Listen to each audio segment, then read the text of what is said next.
Hello बच्चों, कक्षा छठवीं विषय गणित आपकी कक्षा ऑनलाइन थ्रू अब लगनी शुरू हो चुकी है। आपका जो भी विषय है अब आपको वीडियो के रूप में आपको आपके ग्रुप में वीडियो चैनल पर यूट्यूब चैनल पर आपको मिलेंगे। तो आइए हम आज से आपका विषय गणित अध्याय 1 हम शुरू करने वाले हैं। तो मेरे पीछे आप लोग देख रहे हैं अध्याय 1। अध्याय 1 प्राकृत संख्या।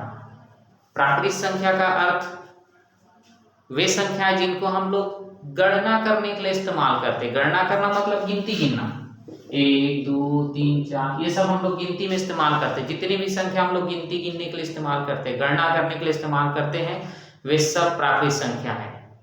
तो शायद क्लियर हो चुका है प्राकृत संख्या कौन है, जो हम लोग गिनती गिनने के लिए इस्तेमाल करते हैं, है ना। तो ये बात शायद समझ में आ गई है। तो मैं आप लोगों को इस अध्याय में प्रश्नावली 1 की ओर ले जाना चाह रहा हूं। उससे पहले आप लोग अपनी पुस्तक में पेज क्रमांक 3 पर जो बना हुआ है हमने सीखा वहां पर कुछ बिंदु दिए हुए हैं, महत्वपूर्ण बिंदु वहां पर दिए हुए हैं ना। इनको आप लोग अपने कॉपियों में नोट करेंगे। पेज क्रमांक 3 पर जो दिए हुए हैं, लिखे हुए हैं, उन बिंदुओं को आप लोग अपनी कॉपियों में नोट करेंगे, याद करेंगे। उसके बाद हम लोग प्रश्नावली 1 में प्रवेश करेंगे। आइए प्रश्नावली 1 की ओर हम लोग चलेंगे। सबसे पहले हम लोग हमने सीखा अपनी कॉपियों पर नोट करें, याद करेंगे। उसके बाद हम लोग प्रश्नावली 1 पर हम लोग प्रवेश करेंगे। आइए प्रश्नावली 1 में पहला सवाल ऐसा है, सबसे छोटी प्राकृत संख्या। इसके विषय में थोड़ा हम लोग और समझ लेते हैं। सबसे छोटी और सबसे बड़ी। सबसे छोटी प्राकृत संख्या, सबसे छोटी प्राकृत संख्या सदैव 1 से प्रारंभ होती है ना। सबसे छोटी संख्या सदैव 1 से प्रारंभ होती है। मान लो हमें बोल दिया जाता है 5 अंकों की सबसे छोटी संख्या, तो 1 रहेगा और 4 जीरो आ जाएंगे। कहने का मतलब 1 और 1 2 3 4, ये 5 तो संख्या हो गया। ये 5 अंकों की सबसे छोटी संख्या है ना। मेरे कहने का मतलब ये सबसे छोटी संख्या का शुरुआत सदैव 1 से रहता है ना। दूसरी बात, सबसे बड़ी संख्या, सबसे बड़ी संख्या हमेशा 9 9 9 वाली स्थिति में रहते हैं। ठीक है, 9 के अतिरिक्त कोई संख्या नहीं रहेगी उसमें। सबसे बड़ी संख्या हमेशा 9 से मिलकर बनेगा। सबसे बड़ी संख्या 9 से, और सबसे छोटी संख्या शुरुआत में 1 और उसमें रहेगा 0 वाली स्थिति। आइए तो ये दो बातें क्लियर है। यहां देखेंगे सबसे छोटी प्राकृत संख्या क्या है, 1, क्योंकि हम 1 से ही गिनती गिनना शुरू करते हैं। ये बातें शायद समझ में आ गई, ये आंसर हो गया इसका। आइए दूसरी चीज देखते हैं। इसको देखें, इकाई दहाई सैकड़ा हजार 10,000 40,600, और ये देखो इकाई दहाई सैकड़ा हजार 10,000, है ना। ये क्या है, 40,006। छोटा है बड़ा है देखने के लिए एक चीज हमें याद रखें, हम बाईं ओर से देखते हुए जाएंगे। यहाँ पहले स्थान पर देखें 4 है, यहाँ भी 4 है, 1 है, हाँ यहाँ भी 1 है, यहाँ देखो 6 है, यहाँ 0 है। तो 6 बड़ा है कि 0 बड़ा है? 6 बड़ा है। इसका मतलब हम लोग कह सकते हैं कि ये वाली संख्या बड़ी है, 40,600 बड़ी है ना। दो प्रकार से हम लोग देख सकते हैं, या तो फिर हम उसके 40,600 बोल के कह सकते हैं, या फिर हम लोग गिनती देख सकते हैं कि वाकई में 4 और 4 बराबर, 1 और 1 बराबर, इधर 6 इधर 0, तो 0 से 6 बड़ा होता है। इसलिए ये वाली संख्या 41,600 वाली संख्या बड़ी है। कौन से? 41,600 से। ये हमारा दूसरा हल हो गया। तीसरे में आइए, उपयुक्त चिन्ह का उपयोग कीजिए। उपयुक्त चिन्ह का उपयोग करना मतलब छोटा है, बड़ा है, बराबर है, ऐसे चिन्हों का उपयोग करेंगे। यहाँ पर आपके पुस्तक में बॉक्स बना हुआ है, इस पर आप लोगों को अपना उत्तर देना है। जैसे ये बन रहा है बॉक्स, आइए हम लोग इनको देखते हैं। 45 और 21 में से कौन बड़ा है? 45 बड़ा है। आगे देखेंगे 543 और 345 में से 543 बड़ा है। बड़ा है, जिधर संख्या बड़ी वाला लिखा हूं मैं उधर ही मुंह खुला रहेगा। इसका मुंह खुल रहेगा, ये देख, ये फैला हुआ जिधर रहेगा उधर की संख्या बड़ी रहेगी। आइए तीसरे में देखिए, 15 और 15 में से कौन बड़ा है? दोनों बराबर है, ये देख बराबर के निशान लगा दिए। यहाँ देखेंगे 5,304 5,340 कौन बड़ा है?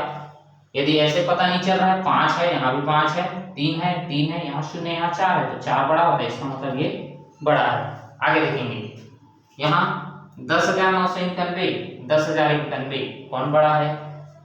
10,991 और 10,091 कौन बड़ा है? ऐसे नहीं पता चल रहा है, मिला लीजिए, 1 है 1 है, 0 है 0 है, यहाँ 9 है यहाँ 0 है, 9 बड़ा है कि 0 बड़ा है? 9 बड़ा है, यहाँ लगा दो, इधर वाले बड़ा है। लास्ट वाले में देखेंगे 99,876, 99,786 मिला लेंगे, 9 9 9 9 8 और यहाँ 7, 8 बड़ा है 7 बड़ा है? 8 बड़ा है, तो ये हो गया। तो इस प्रकार से हम बड़ा है छोटा है क्या बराबर है इन तमाम चिन्हों का उपयोग कर सकते हैं। संख्याओं को देख करके आप इकाई दहाई सैकड़ा गिन करके आप लोग छोटा बड़ा पहचान सकते हैं, या फिर अंकों को इस प्रकार से बाईं ओर से मिलान करते हुए भी आप छोटा है बड़ा है को पहचान सकते हैं। तो ये बातें शायद समझ में आ गई हैं, तो आप इनको नोट करिए, अपने कॉपियों में बनाइए, साफ सुथरा बनाइए। पहले आप प्रश्नावली में जाने से पहले हमने सीखा वाला पूरा बिंदु आप लोग अपनी कॉपी में नोट करेंगे, याद करेंगे। उसके बाद प्रश्नावली 1 में आप लोग प्रवेश करेंगे। इसके बाद हम लोग एक और छोटा सा सवाल इसी प्रश्नावली 1 में देखेंगे, उसके बाद प्रश्नावली खत्म हो जाएगा, तब तक आप लोग इसको नोट कर सकते हैं।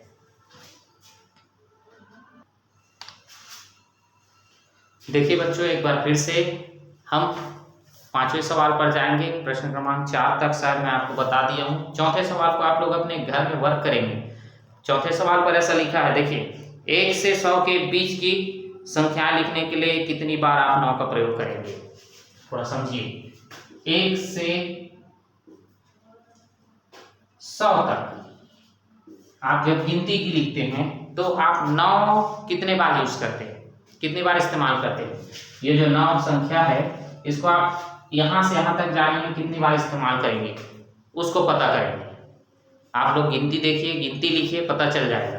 उसके बाद हम लोग 5वें सवाल पर जाएंगे। 5वां सवाल कुछ ऐसा है, उनको समझिए। 5वां सवाल, 4 अंकों की सबसे बड़ी संख्या, प्राकृत संख्या की बात हो रही है। 4 अंकों की सबसे बड़ी प्राकृत संख्या और 3 अंकों की सबसे छोटी प्राकृत संख्या। 4 अंक की सबसे बड़ी प्राकृत और 3 अंक की सबसे छोटी प्राकृत संख्या, इन दोनों का अंतर कितना है? अंतर मतलब दोनों का डिफरेंस कितना है, दूरी कितना है ना, ये देखेंगे। आइए मेरे साथ हम लोग हल करेंगे। हल, 4 अंकों की सबसे बड़ी संख्या, अंकों की सबसे बड़ी संख्या, बड़ी संख्या में क्या इस्तेमाल होता है? 9। 4 अंक, 1 2 3 और 1 4, 4 बार 9 9। सबसे छोटी संख्या 3 अंकों की, 3 अंकों की सबसे छोटी संख्या, ये क्या है? 1 और 2 तो 0। दोनों का अंतर करने के लिए 9,999 में से 100 घटा दीजिए। 9,999 में से 100 घटा दीजिए। देख लीजिए घटाकर क्या आता है। थोड़ा सा मैं इनको व्यवस्थित लिख दूं, आपको पता चल जाएगा। घटाने के लिए भी फिर ऐसा लिख सकते हैं, 1 0 0। आइए हम लोग इसको घटा देते हैं, है ना। अंतर ऐसा लिखेंगे, इसलिए अंतर में क्या आएगा? देखो 9 में से 0 घटाओगे क्या बाकी रहेगा? 9। फिर 9 में से 0 घटाएंगे 9, 9 में से 1 घटाएंगे 8, 9 में से कुछ नहीं 9। ये है इसका अंतर, ये आंसर कहलाएगा 9,899। तो इस प्रकार से हमने देखा 4 अंकों की सबसे बड़ी संख्या, 3 अंकों की सबसे छोटी संख्या और दोनों का अंतर। तो आप लोग प्रश्नावली 1 को कंप्लीट करिए। प्रश्नावली 1 को मैं पूरा क्लियर कर दिया हूँ। आप वीडियो को रोक करके पॉज कर करके आप लोग समझ सकते हैं और बोर्ड को देख देख कर आप लोग नोट कर सकते हैं। लेकिन देख देख कर नोट करने से अच्छा है आप लोग इसको बार बार प्रैक्टिस करिए, इसको बार बार हल करने का प्रयास करिए। आगे हम लोग अगले प्रश्नावली में जाने से पहले आप इस वीडियो को भली रीति से समझ लीजिए, फिर हम अगले दिन आपको आगे की पढ़ाई स्टार्ट कराएंगे।